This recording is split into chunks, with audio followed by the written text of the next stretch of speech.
Herencia Adventista Afroamericana en la División Norteamericana, presentada por Ángel Guzmán, coordinador de guías mayores en la Conferencia de los Estados del Golfo. Como toda especialidad que tiene un propósito, la herencia afroamericana también tiene uno, y eso es ilustrar cómo Dios ha dirigido a su iglesia adventista del séptimo día, compartiendo su mensaje por los eventos, lugares y contribuciones de la gente de un grupo cultural específico. Esta es una especialidad con certificación que nos ayudará a comprender mejor la historia afroamericana aquí en los Estados Unidos de Norteamérica, cómo inició, y ahora mismo empezamos con los requerimientos de esta especialidad. Y el primer requerimiento es: ¿quién fue Guillermo Foy y cómo se involucró en el movimiento milerita? ¿Quién fue Guillermo Foy y cómo se involucró en el movimiento milerita? Guillermo Foy fue un predicador milerita de sumo interés para los adventistas del séptimo día, ya que su nombre se ha relacionado ocasionalmente como uno de los que tuvieron visiones entre 1842 y 44. En aquel entonces, un movimiento adventista que estaba naciendo, pero que en su momento fue llamado milerita. Fue descrito como un hombre negro, alto y de piel clara, un orador elocuente. Vivió en Nueva Inglaterra y de joven, en 1835, entregó su corazón a Cristo. Tiempo después se hizo miembro de la Iglesia Bautista de Libre Albedrío. Sin embargo, en 1842 se preparaba para recibir órdenes sagradas como ministro episcopal. Fue en ese momento que tuvo dos visiones relacionadas con la venida cercana de Cristo y con los acontecimientos de los últimos días. Antes de esto, aunque profundamente religioso, se había opuesto, según su propio testimonio, a la doctrina de la proximidad de Jesús, esto es, a la segunda venida. Sin embargo, después de las visiones, se unió a los mileritas para anunciar el mensaje de la expectativa del pronto regreso de Cristo. Después de esto, se publicó en un panfleto en el año de 1845 en el estado de Maine, en Portland, un breve resumen de su experiencia cristiana, pero que incluía dos visiones iniciales de William Foy. La primera, el 18 de enero de 1842, mientras asistía a un servicio religioso en Boston en la calle South Harp. Según testigos presenciales, estuvo en visión durante 2 horas y media. El panfleto incluye la declaración de un médico que lo examinó durante una visión y testificó que no pudo encontrar rastros de vida, excepto alrededor del corazón, como declaró Foy: perdí mi aliento. En la primera visión, Foy vio la recompensa de los fieles y el castigo de los pecadores. Aunque sentía que era su deber contar lo que había visto, se excusó diciendo que no se le había instruido a relatarlo. Al no encontrar paz mental, mandó imprimir una descripción de la visión, pero era un bosquejo muy imperfecto. En una segunda visión, el 4 de febrero de 1842, en la que vio a multitudes de los que no habían muerto y de los que habían resucitado reunidos para recibir su recompensa, escuchó la instrucción de que debía revelar lo que había visto y advertir a sus semejantes que huyeran de la ira venidera. La renuencia de Foy a compartir con otros lo que había visto no solo se debía al prejuicio de los mileritas contra cualquiera que afirmara tener revelaciones divinas, sino también él al prejuicio de la gente contra las personas de mi color, decía él. Se preguntaba también: ¿por qué se me deben dar estas cosas para que las comparta con el mundo? 2 días han pasado desde que William Foy tuvo la visión.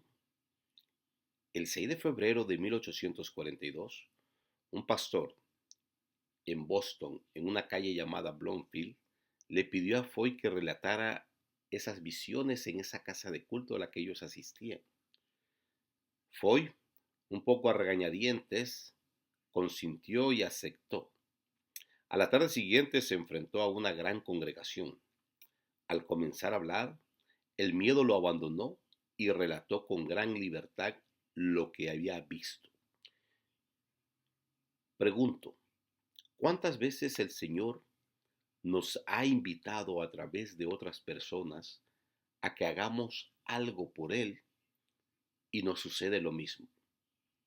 Porque no confiamos en que sea de parte de Dios o porque no entendemos la necesidad de impartir ese mensaje. William lo hizo. Sin embargo, después de esto, él viajó durante 3 meses predicando sus mensajes a casas abarrotadas de diversas denominaciones. En la Biblia se comenta, y será predicado este evangelio a toda nación, raza, tribu y lengua. Pero ahora podemos añadir, también a toda denominación para que conozcan de Cristo. Al hablar, él tenía las vestiduras de clero episcopal. Al describir gráficamente el mundo celestial, la nueva Jerusalén y el amor compasivo de Cristo y exhortar a los inconversos a buscar a Dios, muchos respondieron a su súplica. Sin embargo, debido a la necesidad de apoyo familiar, después de 3 meses, Foy se retiró del trabajo público para dedicarse a sus manos.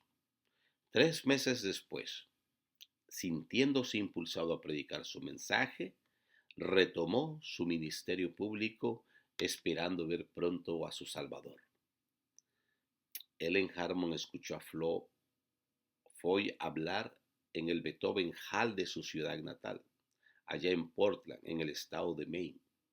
Ella apenas era una niña, escribe J.N. Lowborg.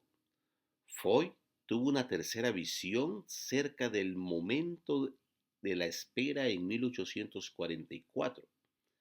En esa visión vio 3 plataformas que no pudo comprender debido a su creencia en la inminente venida de Cristo. Perplejo, abandonó su labor pública. Si hiciéramos un análisis de la vida de Foy hasta este momento, nos daríamos cuenta que un impulso profundo lo llevó a predicar, a unirse a este movimiento, porque en su corazón había nacido ese deseo de poder ver cara a cara a Jesús. Sin embargo, al no tener un apoyo, como muchas veces nos sucede de nuestros familiares, él decidió abandonar su labor pública. Después de haber visto tanta evidencia, tanto ánimo en su predicación y tanto esfuerzo, algunos habían cuestionado la autenticidad de las visiones y de la experiencia de William Foy, y ya hemos visto las razones. Pero otros han considerado que las visiones eran una clara evidencia de ser manifestaciones genuinas del Espíritu Santo de nuestro Dios. Elena G. de White, en el año de 1912, en una entrevista que le estaban haciendo y hablando de sus visiones tempranas y sus experiencias en sus inicios, ella había dicho que se había encontrado con William Foy en una ocasión y que él le había comentado que su visión era igual a la que ella estaba presentando. Después de escuchar esto, ella consideró a William Foy como un hombre genuino y veraz en palabra, ya que esas visiones habían sido manifestaciones del Espíritu Santo. William Ellis Foy, como es su nombre completo, fue un bautista que se preparaba para el ministerio en Boston. Era un orador elocuente, con un dominio impresionante del idioma. Se podría decir que fue el predicador milerita negro más controvertido ya que recibió visiones durante los 2 años previos al Gran Chasco. Sabemos que Foy dudó en relatar lo que había visto, al igual que otros, incluida Elena G. de White, además del ridículo que uno experimentaría solo por ser milerita. Sin duda sintió que sufriría aún más por ser negro en esa época. Recordemos que el movimiento milerista fue la gente que esperó ansiosamente la segunda venida de Cristo el 22 de octubre de 1844, pero que se llevaron un gran chasco al ver que Cristo no había vuelto. Por esa razón, él sentía que no podía hablar más, porque sentiría esa pena, esa vergüenza de saber que habían sido chasqueados y aparte de eso, su color. La información sobre Foy era escasa o confusa hasta que Delbert Baker escribió en un libro llamado El Profeta Desconocido. Ahora sabemos que se unió a otros predicadores negros de la época para comunicar con éxito el mensaje del advenimiento, tanto al público negro como al público blanco. Sus visiones llevaban el sello de un origen divino. El siguiente requerimiento dice: nombra 2 predicadores afroamericanos del movimiento milerita y aprende cómo Dios los usó para compartir su mensaje. Pudiéramos poner otros más, sin embargo no podemos pasar por alto el trabajo de William Ellis Foy o Guillermo Foy, como se le conoce en español. Fue un predicador del movimiento milerita. Dios lo llamó a ser profeta, pero al conocer los prejuicios contra su raza, tuvo miedo y Dios tuvo que llamar a alguien más. El segundo, Charles Bowles, fue un predicador milerita en Massachusetts, Rhode Island y Vermont. Tenemos poca información respecto a varios predicadores que han hecho posible que este movimiento que empezó en los años de 1800 y que ha llegado hasta hoy no se ha escrito. Sin embargo, tenemos la certeza que esos héroes que han amado este mensaje y lo han compartido con gozo, no están escritos y no se tiene información de ellos aquí en esta tierra, pero sabemos que en el cielo se lleva un registro impecable y que algún día conoceremos a todos esos héroes que el Señor ha previsto para el avance de su obra. Entre ellos, estos 2 hombres destacados en su raza, y ellos son William Ellis Foy y Charles Bowles. Requerimiento número 3. Conozca 3 abolicionistas afroamericanos que fueron influenciados por el movimiento adventista. Sojourner Truth, Lewis C. Schiff, Rosetta Douglas Sprout. Sojourner fue una abolicionista y activista por los derechos de la mujer que impartió conferencias con mileritas y se cree que aceptó el mensaje adventista del séptimo día. Fue enterrada en Battle Creek, Michigan, en el mismo cementerio donde descansan Elena White y otros pioneros adventistas. Lewis, él fue el pionero del adventismo del séptimo día negro en Washington, D.C. Fue una figura importante y controvertida que luchó por la igualdad de los negros en la primera década del siglo XX. Rosetta fue la hija mayor de Frederick Douglass.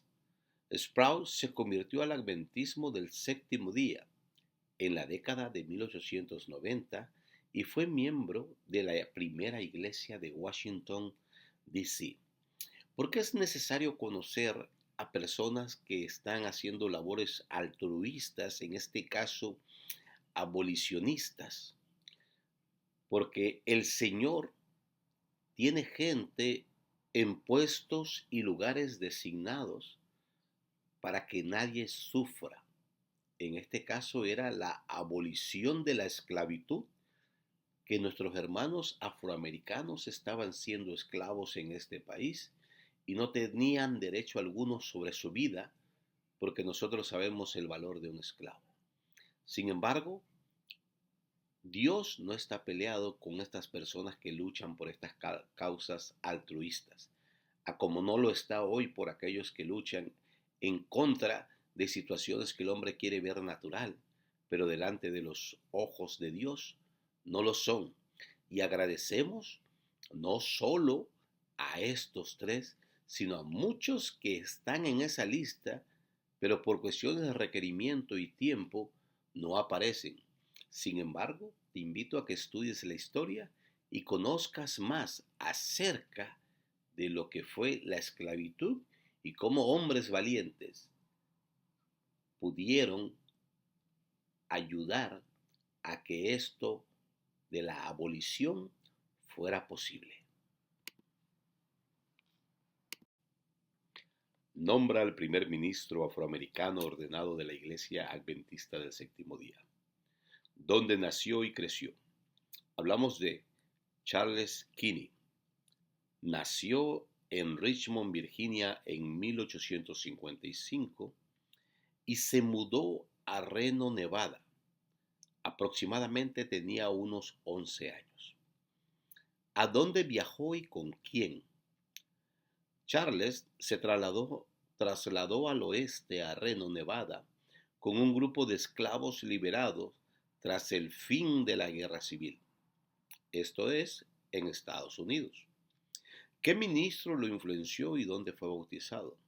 Kinney fue ganado a la fe adventista a través de las predicaciones de J. N. Lombard y Elena G. de White en Reno, Nevada. ¿Cómo Dios lo usó para compartir su mensaje? Carlos Kinney se convirtió en primer ministro negro ordenado de la Iglesia Adventista del Séptimo Día en 1889. Fue uno de los pioneros de la obra afroamericana, fundando al menos 6 iglesias: Edgefield, Louisville, Bowling Green, Nueva Orleans, Nashville y Birmingham. Charles también fue el primer ministro en convocar las conferencias afroamericanas. Esta es la foto del primer ministro y a veces decimos, ¿por qué es tan importante mencionar tanta gente si lo importante es Cristo Jesús? Amigo, déjame te comento que esto se hace con el fin de inspirarnos a creer que con Dios todo es posible. Él fue el primer hombre de una raza que se veía imposible en aquellos tiempos que pudieran llegar a ser hombres que resaltaran en la fe o en algún otro aspecto. Sin embargo, Dios permite que personas sean los primeros para que los que vean estos ejemplos puedan seguir sus pasos y juntos anunciar el mensaje. El propósito de la historia no es solo leerla, sino entenderla como a través de las épocas el Señor ha tenido gentes dispuestas a trabajar por Él. Si tú nunca has sido el primero en algo, hoy puedes decirle al Señor: Señor, quiero ser el primero en llevar el mensaje aquí, en esta colonia, en esta ciudad, en este país, donde no los conocen. Y el Señor, así como ha utilizado mucha gente durante las edades, te puede utilizar a ti. Permítele que Él sea tu guía y que tú puedas ser el primero, si no en este mundo, pero sí de los primeros en entrar en el reino de nuestro Dios. Requerimiento. ¿Cuándo se organizó la primera iglesia adventista del séptimo día afroamericana? ¿Por qué se organizó? Esta es una respuesta que no está escrita, pero que nosotros conocemos. En aquel entonces era complicado ver una congregación mixta reunida, blancos y afros. Entonces se ve la necesidad a cómo se hicieron escuelas con horarios específicos para atender a la comunidad afro, restaurantes específicos, gasolineras y otros muchos lugares que eran específicos para los afroamericanos. Era tiempo de que la iglesia adventista del séptimo día empezara a forjar una nueva línea donde nuestros hermanos afroamericanos pudieran servir al Señor de una manera libre, de una manera expresiva, sin limitantes, sin tener el miedo a que fueran a ser atacados o invadidos por gente que no le gustaba ver dos grupos raciales en un mismo lugar. ¿Por qué se organizó? Porque el Señor quiere que su pueblo le adore en libertad y porque era necesario que nuestros hermanos afroamericanos tuvieran sus propias iglesias donde la familia, ellos y los pequeños estuvieran seguros. ¿Dónde estuvo ubicada o ubicado ese lugar? Mi hermano, déjame decirte que en Edgefield Junction, en Tennessee, fue donde se congregó por primera vez y se formó la iglesia afroamericana, la primera iglesia formada donde era el momento especial que se había tomado para que la iglesia afroamericana pudiera tener su lugar de reunión sin prejuicios y sin temores. Su pastor, Harry Lowe, fue el primero de esa congregación, a como han venido muchos. Aquí hay una foto donde ustedes pueden ver parte de lo que fue aquella primera congregación afroamericana en la primera iglesia de denominación afroamericana. Requerimiento.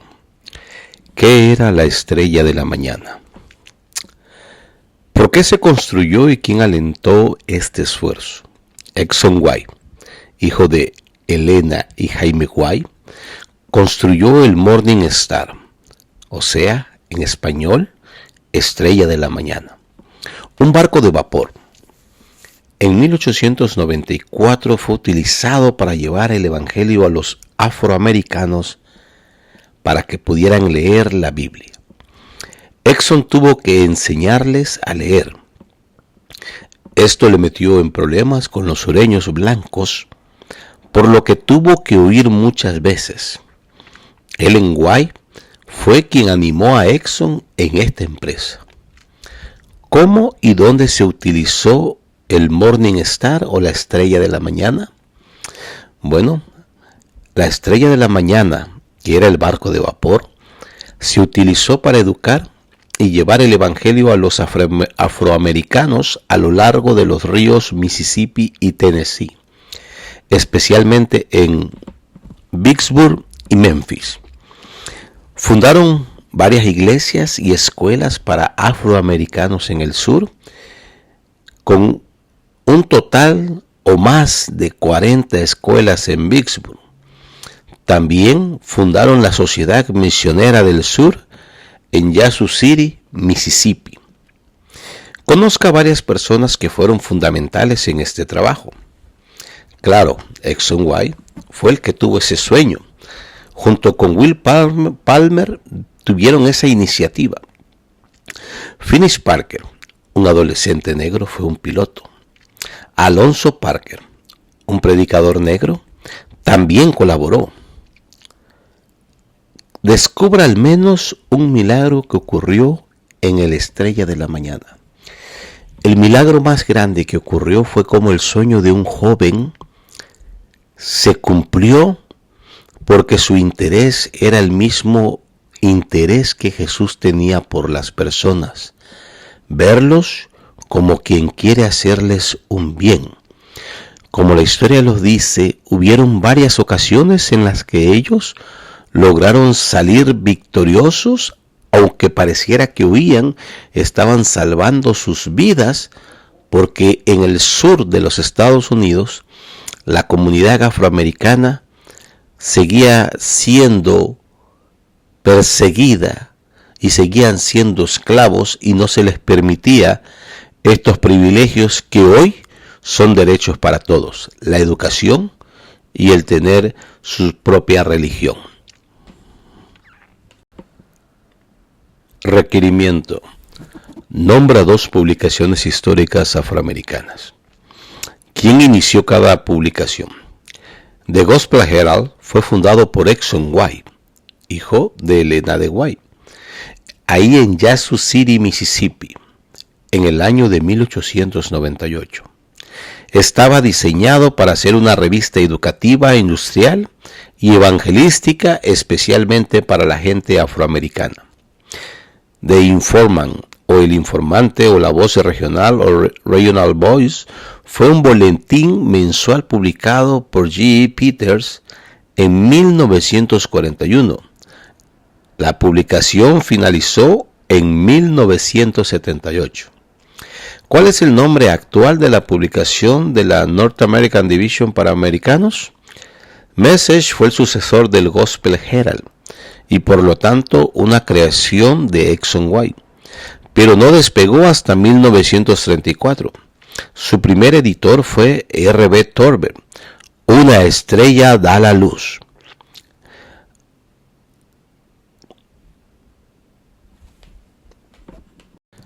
Requerimiento: ¿por qué se celebró el primer campamento adventista afroamericano? Bueno, el país seguía estando dividido étnicamente por la segregación. No era seguro, como vimos anteriormente, que personas de diversas etnias o razas celebraran sus cultos juntos. Para que la gente pudiera aprender y crecer, era necesario hacerlo de esta manera. ¿Cuándo y dónde se celebró este campamento? En 1901 en Eckfield, Tennessee. ¿Cómo utilizó Dios el campamento para promover su obra? La gente aprendió el mensaje del fin en los tiempos del campamento y estaban tan emocionados que lo compartían con otros. En 1909 habían unos 900 adventistas del séptimo día afroamericanos. Esa cifra aumentó a 3.500 para 1918 y a 7.000 para 1922. Requerimiento: nombra la primera universidad adventista afroamericana y cómo recibió su nombre. ¿Cuándo y dónde se formó? La Universidad Otwood se fundó en 1896 como Otwood Industrial School en Huntsville, Alabama. Cuenta la leyenda que recibió su nombre de un grupo de robles que se encontraban en el campus. La escuela abrió las puertas en 1896 con 16 estudiantes. Se ofrecían clases de diversos oficios y habilidades. En 1904 cambió su nombre a Otwood Manual Training School y en 1907 obtuvo la autorización para otorgar títulos. En 1917, la escuela misma ofreció instrucción a nivel postsecundario y ese mismo año cambió su nombre a Otwood Junior College. En 1944, el nombre de Otwood College, las primeras licenciaturas se otorgaron en 1945. Otwood College recibió su acreditación inicial de SATS en 1958 y respuesta a esta mayor acreditación, el Consejo de Administración de la escuela y sus constituyentes votaron para cambiar nuevamente el nombre de la institución a Otwood University of Seventh-day Adventists. ¿Quién ubicó el sitio para la escuela? En 1896, un terreno de 142 hectáreas en Huntsville, Alabama, llamó la atención de la Asociación General cuando Elena G. de White informó a los líderes de la iglesia que los adventistas afroamericanos del séptimo día recibirían educación y capacitación hasta el fin de los tiempos. Un grupo de 3 hombres fue enviado a inspeccionar el terreno. O. A. Olsen, presidente de la Asociación General; G. A.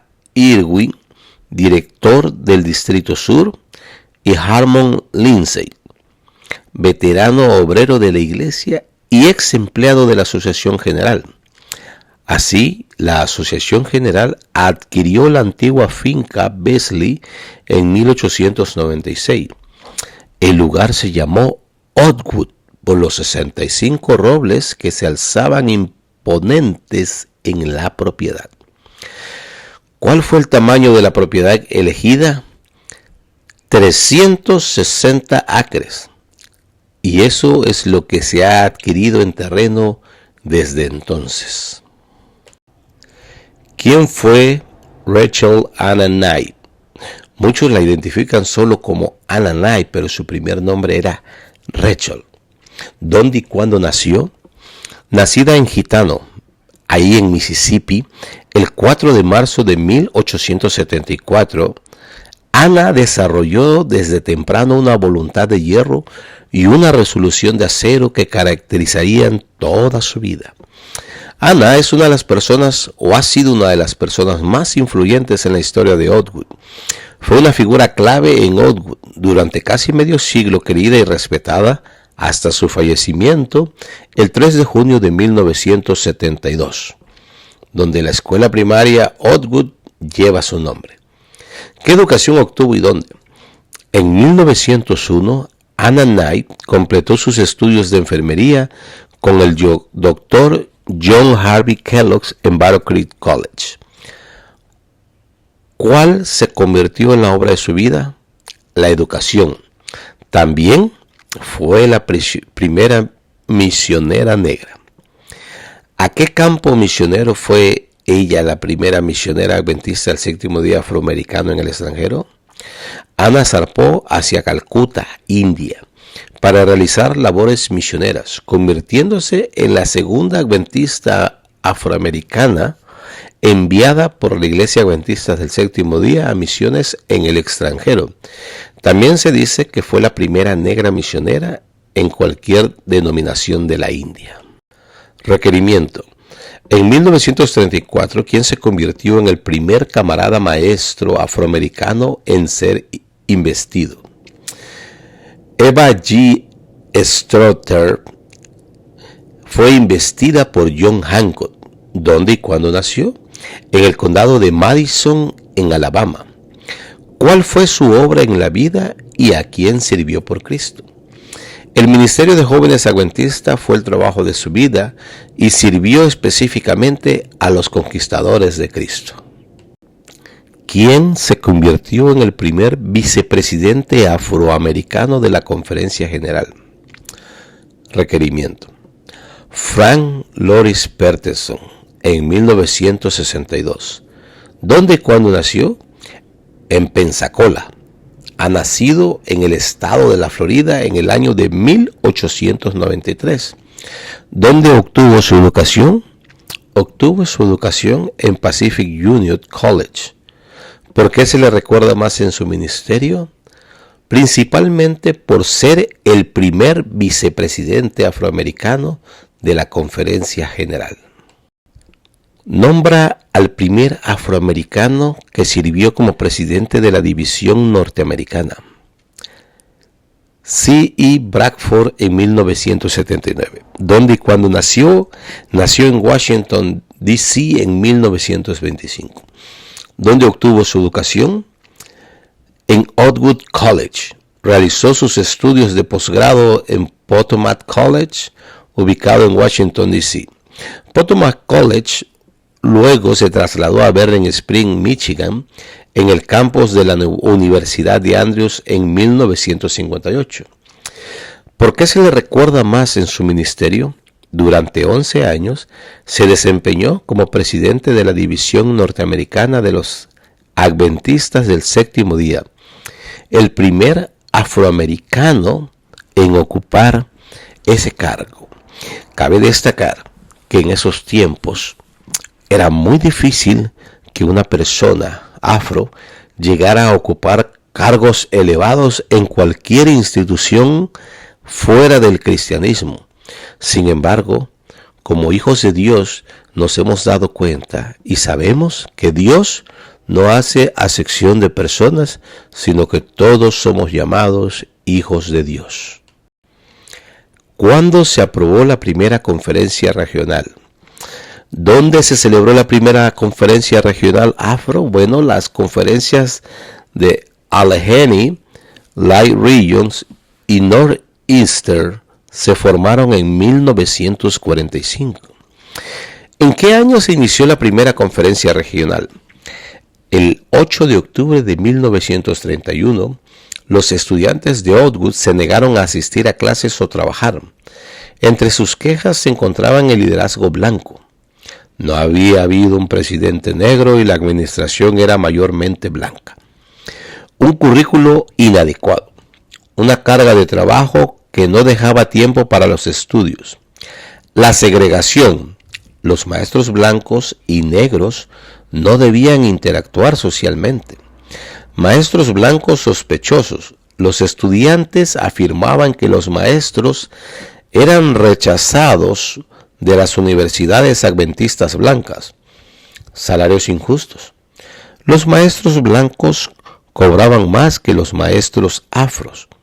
La falta de atención a las preocupaciones de los estudiantes y oportunidades laborales inadecuadas después de la graduación. Muchos adventistas, que luego se harían famosos en la denominación y dedicarían sus vidas al ministerio del Evangelio, fueron líderes de la huelga, entre ellos Samuel Rashford, F.L. Blanc y W. Forhan. Finalmente la huelga tuvo éxito. Una nueva era comenzó en Oakwood en 1932 cuando J.L. Moran se convirtió en el primer presidente negro de la ciudad y se instaló un cuerpo docente compuesto exclusivamente por personas afros. Moran ocupó este cargo hasta 1945 y el final de su mando marcó el inicio de las conferencias regionales. Esta fue una época en la que las personas afros se consolidaron en la iglesia adventista, asumiendo posiciones de liderazgo sobre sus propios grupos. Con la llegada de Moran a la presidencia en Oakwood, Oakwood se ha convertido en una institución dirigida por personas negras, un símbolo de la competencia y la capacidad de las personas afros en una región donde tales ideas no eran comunes. Este ascenso de las personas afros al liderazgo fue crucial para el inicio de las conferencias regionales en 1945. Nombra las primeras 5 conferencias regionales. De 1945 a 1947 se formaron 7 conferencias afroamericanas. Allegheny, región de los lagos y noreste, en el 1945. Atlántico Sur y Centro Sur, 1946. Y Estados Centrales y Región Sureste, 1947. En 1967, Allegheny se dividió en Allegheny Este y Allegheny Oeste, mientras que el Atlántico Sur se dividió en las conferencias del Atlántico Sur y del Sureste en 1981. No se formaron conferencias regionales en los 2 distritos más occidentales, las conferencias de la Unión del Pacífico y del Pacífico Norte. El trabajo con la población afro en estas áreas fue coordinado por una oficina de asuntos regionales. Bermudas también es una conferencia separada, dominada y dirigida por afroamericanos dentro de la división norteamericana. Quizás la pregunta que se pretendía formular sobre las primeras conferencias regionales: ¿fueron organizadas por diferentes uniones bajo las mismas condiciones históricas? En 1946, ¿qué conferencias regionales se agregaron? Según la investigación citada, esta pregunta está en conflicto con la pregunta C, o al menos es redundante. Quizás el año que se menciona en la pregunta sea 1947. Esto es Conferencia Iowa, Missouri. Requerimiento y tarea para nosotros que es necesario que desempeñemos y desarrollemos. Realice una de las siguientes actividades como presentación en una reunión de jóvenes o conquistadores adventistas, campamento u otro evento equivalente. Lo primero que tenemos que hacer es crear una canción o un poema o una historia o una representación sobre los pioneros afroamericanos. Estas son sugerencias de los pioneros con los que pudiéramos trabajar. Serían Eva B. Díquez, que se convirtió en la primera mujer afro en Estados Unidos en completar los requisitos para obtener un doctorado. Ella dejó su carrera en Howard para enseñar en Outwood, contribuyendo hacia su acreditación. Sin embargo, hemos estudiado la vida de muchos más y se han podido dar cuenta de que la influencia afroamericana dentro de los inicios de la Iglesia Adventista del Séptimo Día fue de importancia para que el avance llegara a otras etnias. Compartan el álbum de récords con los conquistadores de tu club, o si puedes obtener un permiso, puedes compartirlo con el servicio de investidura de la congregación. Un excelente punto de partida y una excelente manera de obtener tu especialidad es en álbumes de recortes. Los invitamos a que participen, a que hagan esta labor y puedan concluir su especialidad de manera correcta y prudente. Tenemos mucho que aprender para poder enseñar y dejar un legado. El mensaje del advenimiento en mi generación ha sido cumplido por personas que estuvieron antes que nosotros. Ahora te toca a ti y a mí mantener este mensaje vigente para las futuras generaciones. 2 cosas más por hacer para completar. Cree una exhibición de fotografías, artículos y materiales de recursos sobre 5 líderes afroamericanos en su conferencia o iglesia local. Esa es una información que tenemos que hacer de acuerdo al lugar en el que estemos ubicados. Y por eso refiere la historia afroamericana de la North American Division, porque eso es solo para el área de los que habitan en esa división. Busque en las escrituras al menos 3 historias de personajes de color y escriba una reseña de una página sobre ellas. Así que estas son las tareas que nosotros tenemos para poder completar nuestra especialidad sobre la historia afroamericana de la North American Division. Que el Señor te bendiga, es mi deseo y oración. Y si tienes más interés en aprender sobre la historia afroamericana, podrás darte cuenta que en varias slides de las que hemos presentado hay algunos links o direcciones a las cuales puedes acudir e informarte más y comprender más la historia afroamericana y el trabajo que ellos tuvieron y lo que enfrentaron para poder tener hoy un mensaje en las condiciones necesarias para ellos. Que el Señor te bendiga, es mi deseo y oración, y que esta especialidad haya sido de provecho para ti y para tu vida.